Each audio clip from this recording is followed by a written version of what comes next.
Hey everyone, welcome to the winter wonderland of Bellingham in the Pacific Northwest. We usually don't get this much snow, but it's been great. Basically, the whole city is shut down. So first of all, I want you to take a look at a couple of pictures. Yes, that's my leg. Yes, there's swelling, discoloration, nasty looking bruise with some swelling, some hematoma. I'm going to tell you how that happened and two critical mistakes I made that unfortunately is going to prolong the healing process. So stay tuned. Hey everyone, welcome to the front row with Ed and Elizabeth. So as you saw on those pictures, I suffered a fairly significant injury, which I made a little bit worse with a couple of missteps that I made. So I decided to make this video to talk a little bit about it and maybe if there's something that you can learn from my mistake. So if you follow this channel, you know that I like to play basketball. And I was playing basketball, usually playing in the mornings, and I accidentally took a knee right in the side of the thigh, which is not a big deal. Usually it results in a little bit of bruising and some stiffness of the leg. I was able to continue to play best I can, and it was Thursday morning, so then I went to work. So if I happened to see you in the clinic on Thursday or Friday, I had to come clean because I was noticeably limping. So by about Thursday afternoon, I started to get quite a bit of pain in my leg, and most of my job is standing up and moving. So I took a look at my leg, and not only was I bruised right here on the side of the thigh where I got hit, but I started to notice a little bit of pooling of blood down towards my knee. Now, if I was smart, I would have realized that I probably suffered what's known as a hematoma. And a hematoma is a breaking of the small blood vessels in our leg, usually because of some sort of impact. And what it's causing is a bleed internally, and blood's basically flowing into areas that it's not meant to be, which takes me to my first mistake of the day. I took 600 milligrams of Advil to help reduce the pain.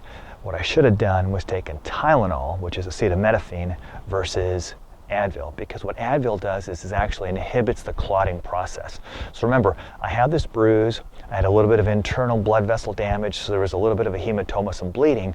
So what do? I took Advil, which actually inhibits the ability of the body to form clots. And so I was perpetuating this internal bleeding a little bit. It took the pain away, but I wasn't helping my cause. Next day I wake up in a significant amount of pain, and there's quite a bit of swelling in my leg, and I can hardly bend my leg. So what do? Mistake number two. I know, right? I'm not the smartest guy. Mistake number two. So I go to the gym. I don't play basketball, but I go to the gym thinking that I'm going to get some range of motion on my knee because I still have to go to work and I can hardly bend my knee and I can hardly sit down in the car to drive. So I go to the Y and I get on the elliptical machine, I get on the bike, and yes, I did increase my range of motion a little bit. But what I also did was bring more blood flow to the area, right? Because that's what happens when we use the joint, we use muscles, it brings circulation, brings blood flow to the area. Well, I already had small vessel bleeding, so that just increased the pooling into my leg. So by the end of that second day, by now, I had pain and swelling all the way down into my calf, all the way down to my ankle. And I know I didn't injure that because remember, my initial impact was up here. By day 3 and 4, I had swelling, discoloration, heat all the way up and down my leg. And so I finally got smart and realized what was going on. So I stopped the Advil. I took a little bit of Tylenol if I needed for pain. I stopped going to the Y to work on range of motion. I just had a little light compression on there. And I did what I should have done at the beginning, which was not force the range of motion, worry about that later. First take care of the internal bleeding and the hematoma that was going on. So I elevated, ice, light compression, and Tylenol as needed.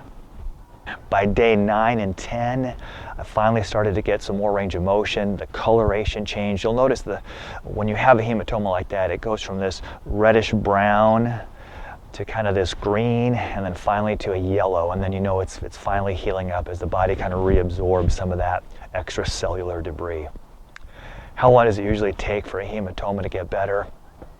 Approximately 1 to 4 weeks based upon the impact and also to what you do. So unfortunately what I did was probably set back my healing for about a week or so, but you live and you learn, and hopefully if there's something here that you guys can learn from the video and learn from my mistakes, that'd be great. If you have any questions, let me know. If you haven't subscribed to the channel, go ahead and do it. I try to post pretty regularly about stuff that might be helpful, and drop me a line. I'll help you any way I can. All right, take care, good luck, and enjoy the weather.